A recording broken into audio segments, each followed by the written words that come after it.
গত ১৩ জুন ইরানের পারমাণবিক ও সামরিক স্থাপনায় হামলা চালায় ইসরায়েল। হামলায় ইরানের সামরিক বাহিনী আইআরজিসির প্রধান, সশস্ত্র বাহিনীর প্রধান এবং আইআরজিসির বিমান বাহিনীর প্রধানের মৃত্যু হয়। এই হামলার পর ইরানও তীব্র শক্তি নিয়ে ইসরায়েলে পাল্টা হামলা শুরু করে। এরপর থেকে দুই দেশের মধ্যে চলছে পাল্টাপাল্টি হামলা।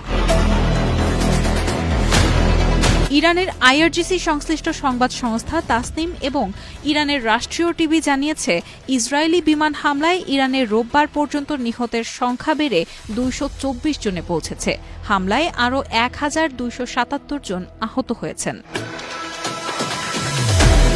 এর মধ্যে সবশেষ রোববার ইসরায়েলের হামলায় ইরানের সামরিক বাহিনী আইআরজিসির গোয়েন্দা ইউনিটের প্রধান মোহাম্মদ কাজেমি নিহত হয়েছেন। একই সঙ্গে তার সহকারী হাসান মোহাক্কেক এবং কমান্ডার মোহসেন বাকিরিও মারা যান। ইসরায়েলি সংবাদ মাধ্যম জেরুজালেম পোস্ট বলছে, সোমবার ভোরে ইরানের চালানো হামলায় ইসরায়েলের বহু এলাকায় ক্ষেপণাস্ত্র আঘাত হেনেছে। ফলে দেশজুড়ে সাইরেন বাজতে শুরু করে। ইসরায়েলের কেন্দ্রীয় অংশে বিস্ফোরণের শব্দও শোনা গেছে। এই হামলায় ৫ জন নিহত হয়েছেন এবং প্রায় ১০০ জন আহত হয়েছেন। হামলা না থামালে ইসরায়েলকে আরও কঠোর জবাব দেওয়া হবে বলে সতর্ক করেছেন ইরানের প্রেসিডেন্ট মাসুদ পেজেশকিয়ান। ইরাকের প্রধানমন্ত্রীর সঙ্গে টেলিফোনে আলাপকালে তিনি কথা বলেন।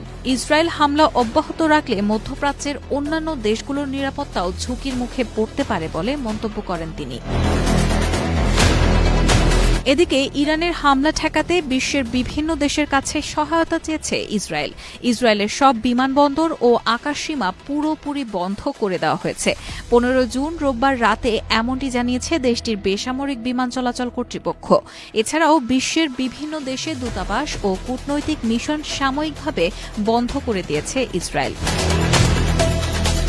দফায় দফায় এই হামলা ও পাল্টা হামলার মধ্যেই শঙ্কা বাড়ছে ইরানে ইসরায়েলের পারমাণবিক হামলার। তবে তেমন কিছু হলে পাকিস্তানও পরমাণু বোমা ব্যবহার করবে বলে দাবি করেছেন ইরানের আইআরজিসির সিনিয়র কর্মকর্তা এবং দেশটির জাতীয় নিরাপত্তা পরিষদের সদস্য জেনারেল মোহসেন রেজাই। পাকিস্তান এ বিষয়ে ইরানকে আশ্বস্ত করেছে বলেও মন্তব্য করেছেন তিনি।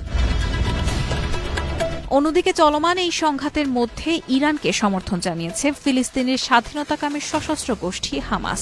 সোমবার এই তথ্য জানিয়েছে সংবাদ মাধ্যম টিআরটি ওয়ার্ল্ড।